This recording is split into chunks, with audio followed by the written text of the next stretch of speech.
right, well thank you, and you guys need to hold it, okay, until I'm done. So if you guys need to go to the restroom, just hold it, and as soon as I'm done, you guys can go take a break. Anyways, good morning, my name's Robert Rosell. I'm the president and CEO for the Mission Chamber of Commerce, right on the other side of the McAllen area. It's certainly an honor to be here today. It's very humbling when somebody asks you to come speak, especially a group of youth. And so we'll go ahead and get started. Next slide. Next slide. So as I was presenting this, as I was putting this presentation together, this quote really stood out to me. It certainly resonated with me, and it should resonate with you as well when pursuing your dreams. Because, you got to be raw, you got to be you, and you got to be ready to risk it all when it comes to your dreams. And we're going to talk a little bit about that. When I was preparing the speech today, I didn't really want to talk so much about what I currently do. I kind of wanted to share with you how I got to where I'm at today. So that's what we're really going to talk about today. So next slide. So as I stated earlier, I'm the president and CEO for the Mission Chamber of Commerce. Let me get over here. I've been there since 2017. Prior to that, I was in banking, and we'll get a little bit more into that. I currently oversee the Chamber of Commerce. I also oversee the tourism department for the city, and we also have a chamber foundation. So we raise funds, and we give scholarships to the Mission, Sharyland School District, and help them out through college, because college is expensive. Next slide. So as I said, I do a lot of these presentations as far as, what is the Chamber of Commerce? People are always asking me, well, what do you guys actually do there?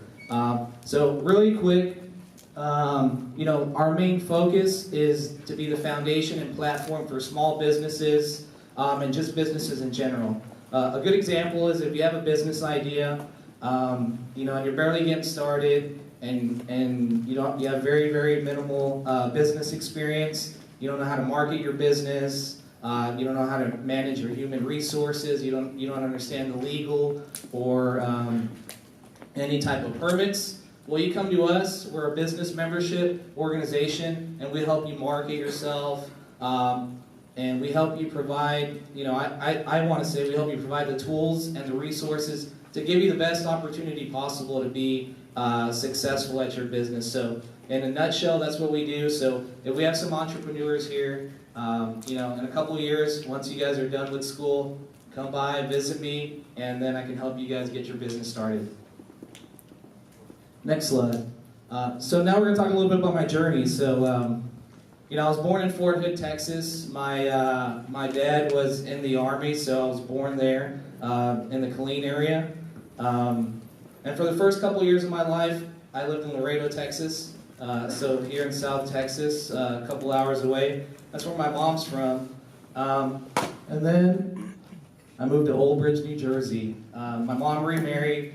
And for me, it really opened my eyes up. I was always in Texas, specifically in South Texas. Didn't speak very good English, and I don't think a lot of people really know that about me. Learned how to speak Spanish before I learned how to speak English. But when I moved to New Jersey, my English really improved, really opened me up to a lot of different cultures. Got to see a lot of different areas up there. I'll tell you a small story, and I think it's pretty cool. So our fifth grade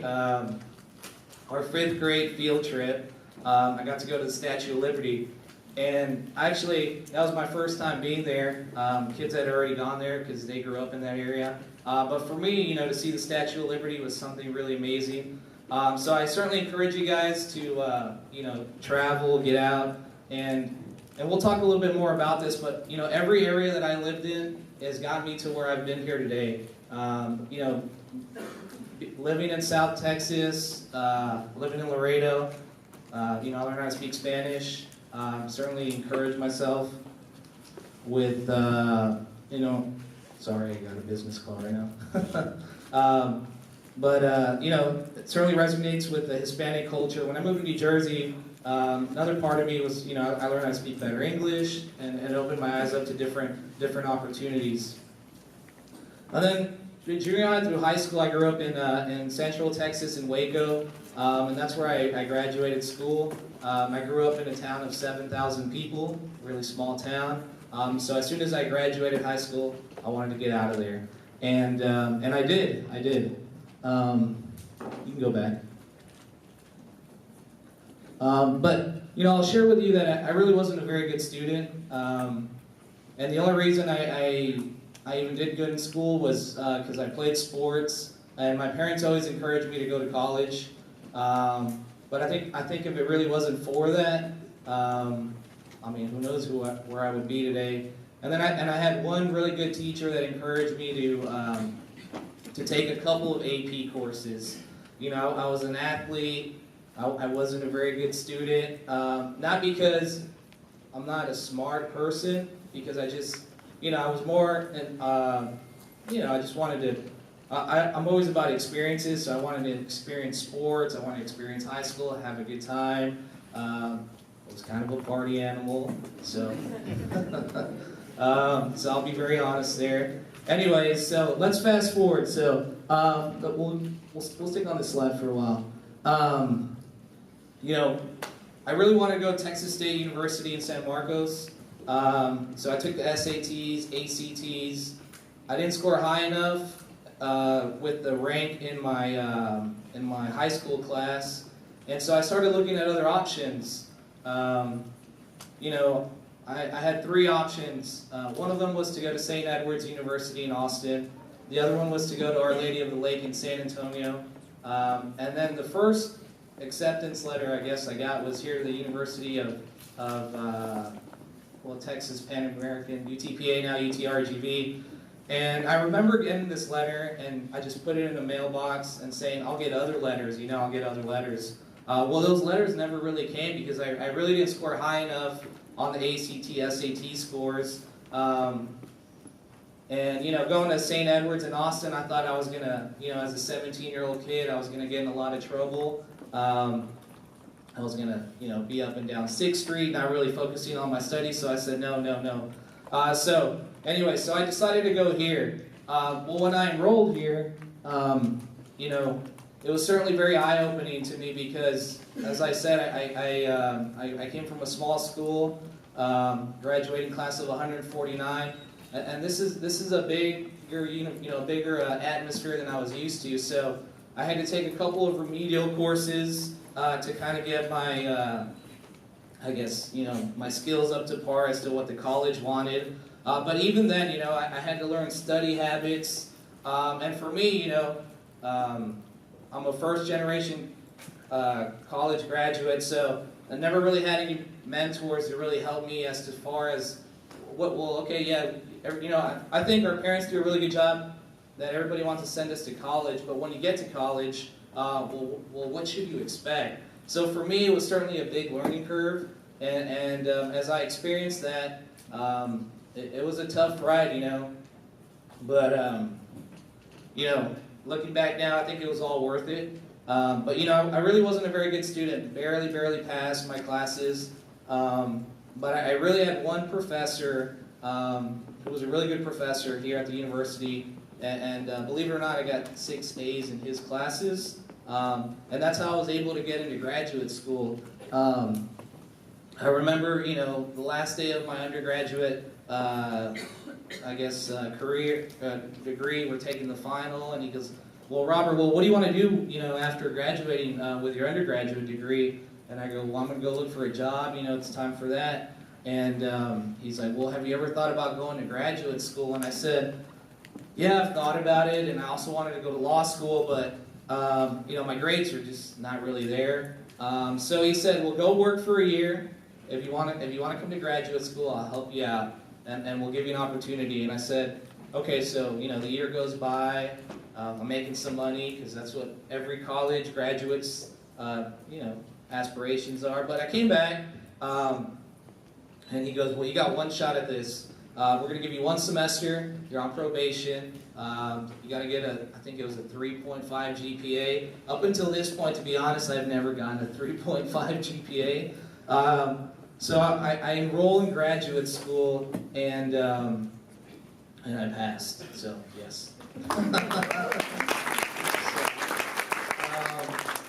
That was really, really tough semester, and after that, like, everything just clicked on me, you know, like, all the hard work and the persistence, and, you know, all the dreams that I had of, I guess, really finishing either graduate school or law school. And so at this point, graduate school, you know, it clicked, and I became a lot better student, and I'll be very proud to say that I got a 3.7 GPA in graduate school, so I'm very proud of that.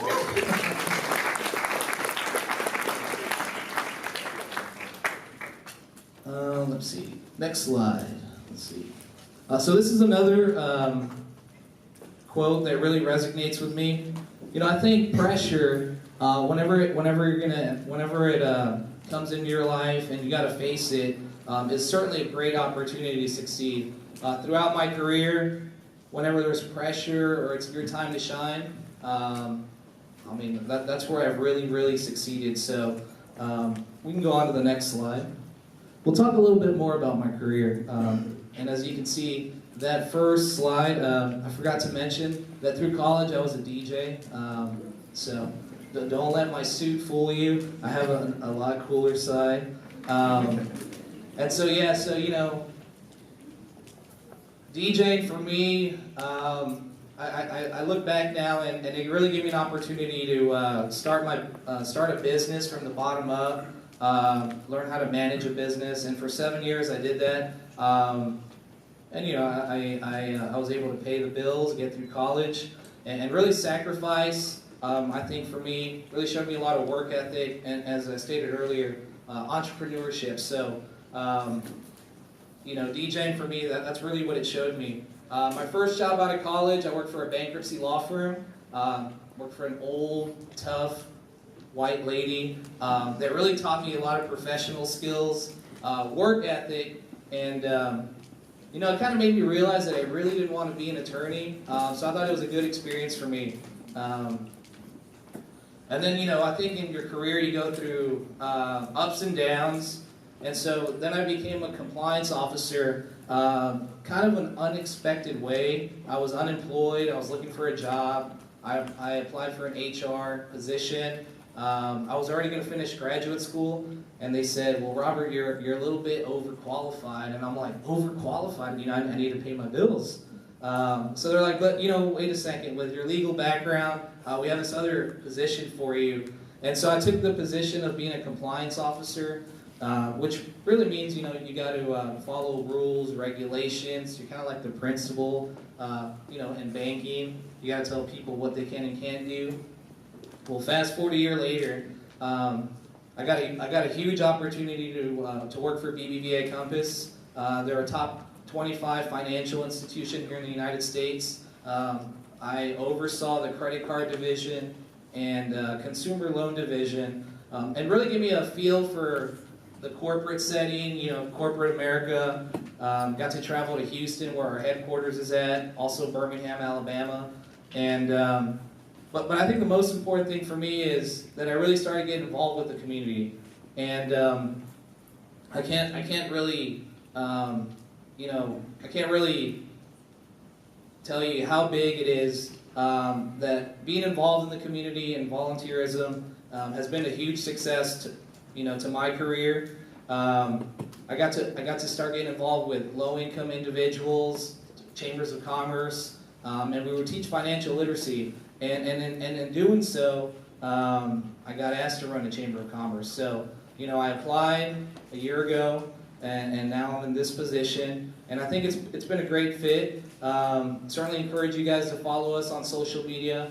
I think we're doing some things here in the Valley, in the Mission area, that perhaps other Chambers of Commerce aren't doing. And because I'm young, I get to kind of, you know, be a little bit more forward-thinking. If it works, well, great. You know, if it doesn't work, I just say that I'm young. So,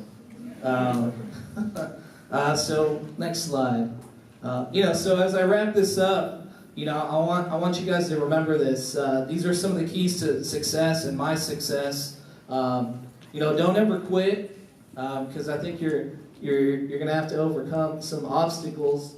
Certainly take opportunities and and risk in your career. As I said, I didn't really know what compliance was. I took a risk in my career, and it paid off.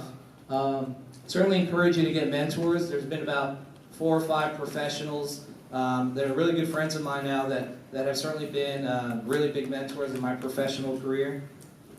Get involved. Whether you guys are volunteering now, Habitat for Humanity, United Way, whatever it is that you're passionate about, just get involved.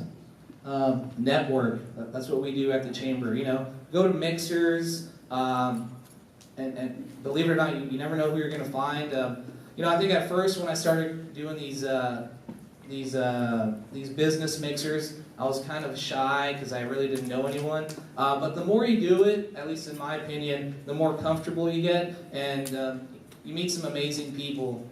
And then lastly, strong work ethic. I tell my board of directors who I report to, and my staff all the time, that I would rather hire someone who's got strong work ethic over being smart, because I think strong work ethic always supersedes, smartness. And so with that, thank you.